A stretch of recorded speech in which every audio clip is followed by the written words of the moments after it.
All right, everybody, what is going on? Welcome back to Mad Money. Welcome back to the channel. So today we're going to be giving an update on Entheon Biomedical, and more specifically talking about their acquisition that they had in early January timeframe. Luckily, I had the opportunity to speak to Tim Coe in early February timeframe, but they've had some more developments happen since then, specifically with their halogen life science business. And what is basically going on associated with that is they're trying to release, or they are going to release, a commercial test that you can basically take in your home and send it to them in Toronto, and they'll be able to tell you what type of genetic mutations you have that would make you either more susceptible or less susceptible to certain psychedelic assisted therapies. And what this is allowing you to do is to see whether or not maybe psilocybin is something that's right for you, DMT is something that's right for you, in terms of being able to instill this into your psychedelic assisted therapy journey to help relieve yourself of addictions and other horrible things that are going on with mental health right now,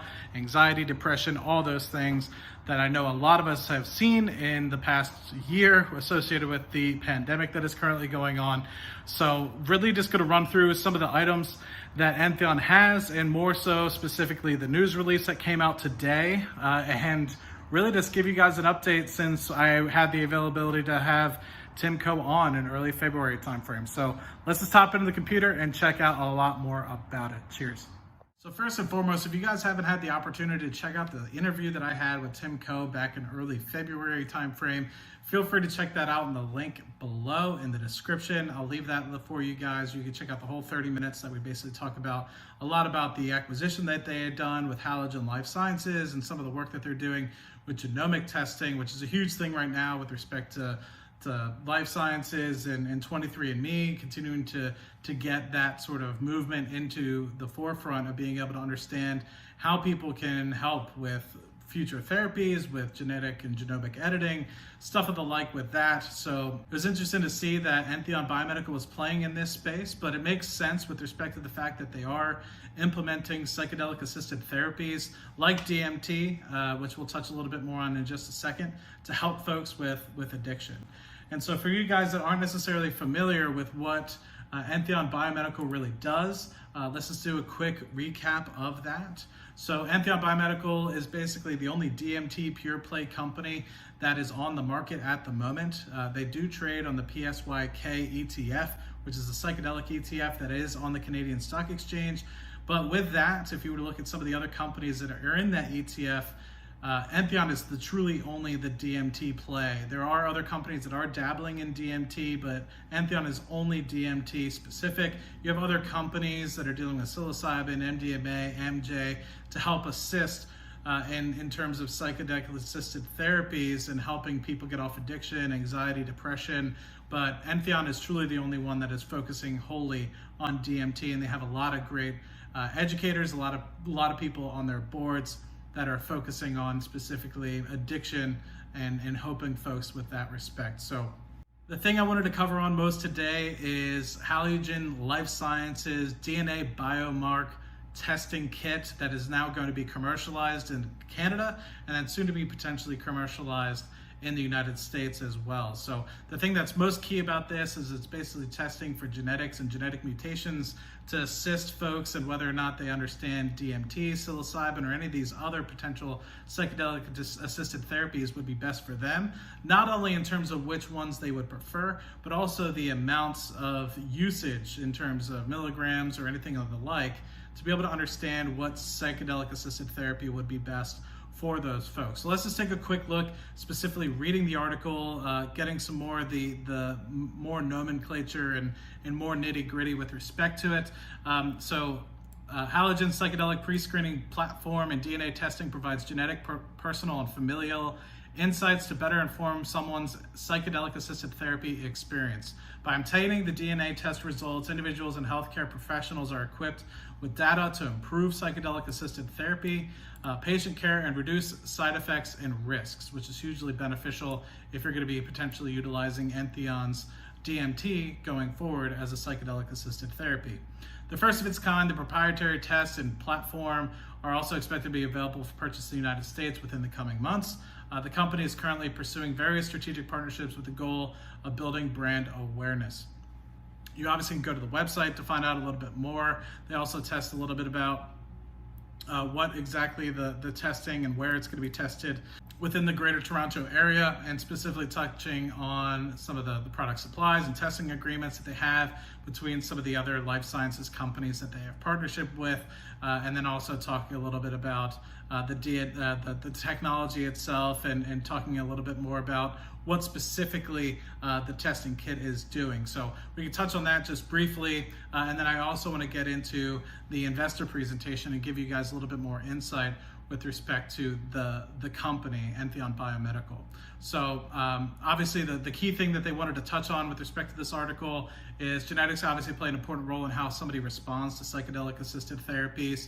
And so they talk a little bit about the HTR2A gene mutation, which is carried by about 20% of the population, that impacts how somebody responds to serotonin levels within the body. And obviously that can impact how somebody would basically react to psilocybin, LSD, DMT. And then they have another one that influences metabolism, another genetic mutation that influences metabolism, which then impacts how ketamine is received in the body as well. And so what this then obviously talks about specifically is how you have the ability to have a customer swab kit shipped directly to their home, not necessarily have any sort of invasive sort of procedure done, and basically you're able to log on to Halogen's secure online portal and be able to get your results after that. So you just take a cheek swab, send it to the test lab in Toronto, and within a few weeks you have that ability to look at 5 individualized sensitivity and risk reports sent to the customer, and basically you have access to a pre-screening mental health survey relevant for each individual study that was kind of done. And so great opportunity, and obviously you have some folks like Tim Coe obviously having some great lyrics in here with respect to the launch of Halogen's psychedelic genetic test is not only the first in the industry, but also an important milestone for both Entheon and Halogen.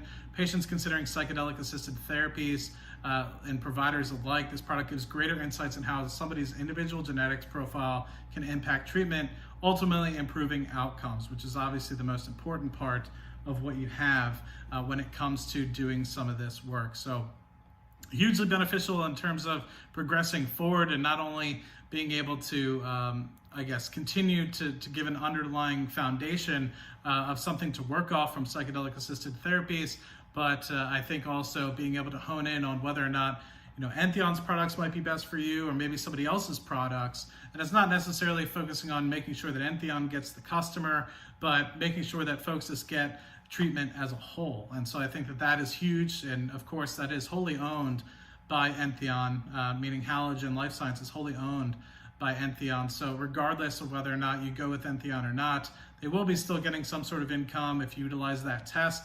But it's the first in the industry, which I think is a huge first and will help the industry as a whole progress forward, which is more important than one company individually succeeding.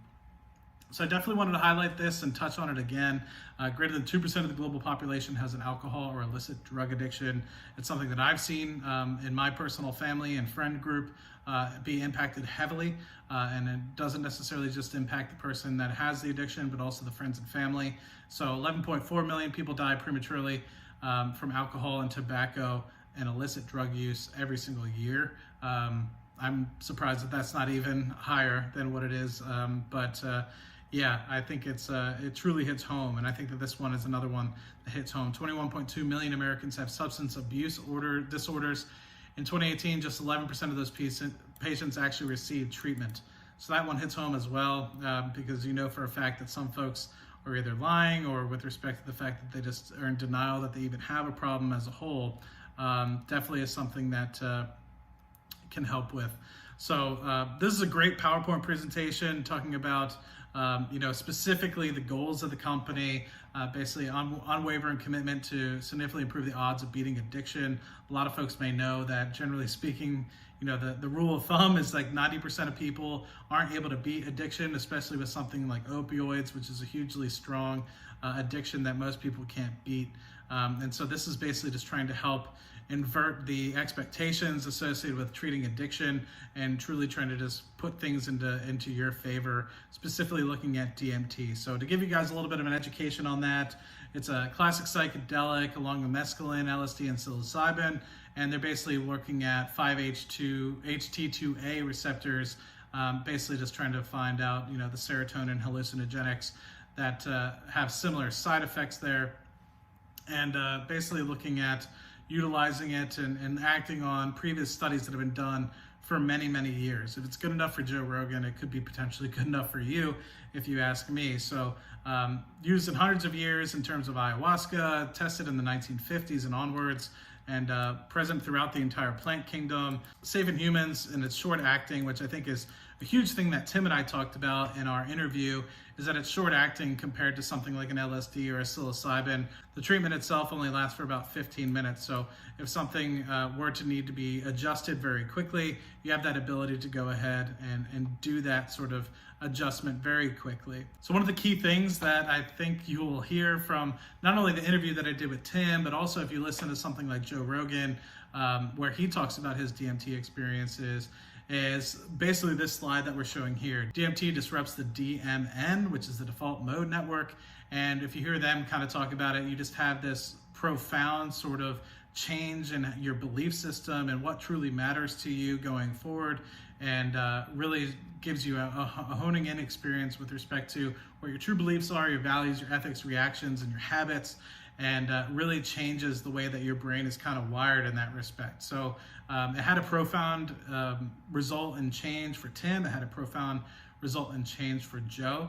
And they talk about it very, very positively in that respect. So one of the other key things that I want to highlight specifically is, and Tim talked about it with me in his interview, is the differences between what you would see in, say, an ayahuasca, psilocybin, or LSD experience rather than a DMT experience for utilizing it for psychedelic assisted therapies.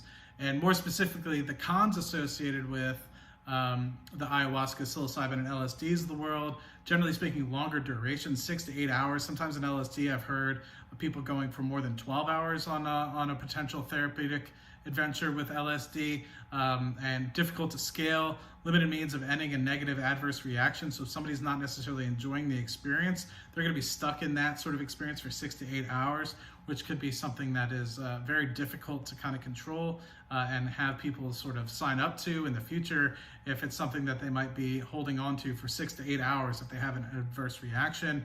Lack of precise dose control, I think, is something that's hugely important as well. The advantages with DMT kind of counteract a lot of those things. So it's a very short time period, 10 to 15 minutes from times I've heard people of doing it themselves. Higher patient throughput and access because you have a lot shorter of a time period. Ability to end the session if it's too intense. Tim talked about that a good bit if you guys are interested in hearing about that. And then you have the ability to titrate and modify the dosage if required to be able to continue on with the therapeutic experience going forward. So, and the last thing I wanted to touch on is the indications that they've seen from some of the trials that they've had to date. So they've definitely seen an impact on nicotine cessation. So folks have definitely been able to get results and basically quit nicotine or tobacco usage just from utilizing this in the future. Opioid use disorder, which is obviously the key thing that I'm looking at it for in terms of friends and family, what I would want them to have used it for. Alcoholism is another one as well that folks have potentially used this for. And some of the potential indicators that this has been used for is more behavioral addictions, so food, gambling, sex addictions, and obviously additional mental health indications like anxiety, depression, also being in there as well. So you've heard some folks saying that they have had positives associated with their anxiety and depression associated with utilizing DMT, but the trials and indications are still ongoing associated with that.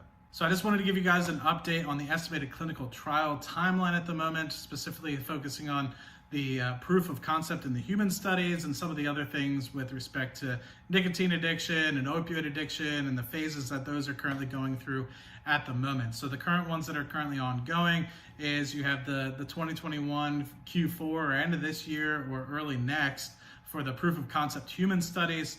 Then you have the preclinical Vivo DMT study that's going to be happening in Israel. That's going to be happening either this quarter or next. And that's basically going to be able to understand the toxicity of IV doses in DMT in a 14-day trial. You have the nicotine addiction study that's going to be happening in the US for phase 1 and phase 2A. That happens in Johns Hopkins starting next year. And that's basically going to be looking at the efficacy of DMT and trying to understand the infusion and doses and durations determined to basically be able to wean people off of nicotine addiction. Then you have the alcohol and opioid addiction studies that are going to be going on in 2022-2023 timeframe. Those are also going to happen in the Netherlands for phase 1 and phase 2A, and those are going to happen starting next year and the year after. And they're basically going to be taking DMT therapeutic protocols to other forms of addiction, not just essentially for alcohol, or not necessarily just for nicotine addiction. And then they're also going to be doing multi-center studies for phase 2B and 3 for nicotine across a bunch of different places under different licenses, starting in 2023-2024 timeframe. And they're basically going to be expanding on the pilot study that they have here in the beginning of next year, and hopefully being able to put that out to larger populations of nicotine users across the globe to see where and how folks react to that. So with that, guys, I truly appreciate it. There's a lot of different information that it could be utilized within this investor presentation. I encourage you guys to take a quick look at it, specifically talking about the Halogen Life Sciences acquisition and how that's going to be bringing in revenue once they have the ability to sell that commercially in Canada, and they'll be getting the ability to sell that futurely in the United States as well. And just hearing and seeing the pros and cons associated with the whole industry with respect to DMT focused only Entheon versus, say, the MDMA world or the LSD world that, say, Mindmed potentially might be looking into, or some of the psilocybin ones that are happening with Numinous Life Sciences as well. So keep in mind all the different opportunities and what all the different trials are going on. It's a huge space that's kind of blowing up at the moment. And I think that the potential for it is huge. I think there's definitely some sort of need to happen with opioid addiction being at all-time highs in the United States right now, and just continuing to see people suffer, families suffer, and friends suffer as well. So I've seen a lot of people go through it. I hope I don't see any more other people go through it. But until something like this comes to fruition, it's going to be difficult. So really appreciate everybody stopping by the channel. Let me know if you guys have any other interests, any other companies you want me to review, and I will see you guys on the next video. Cheers.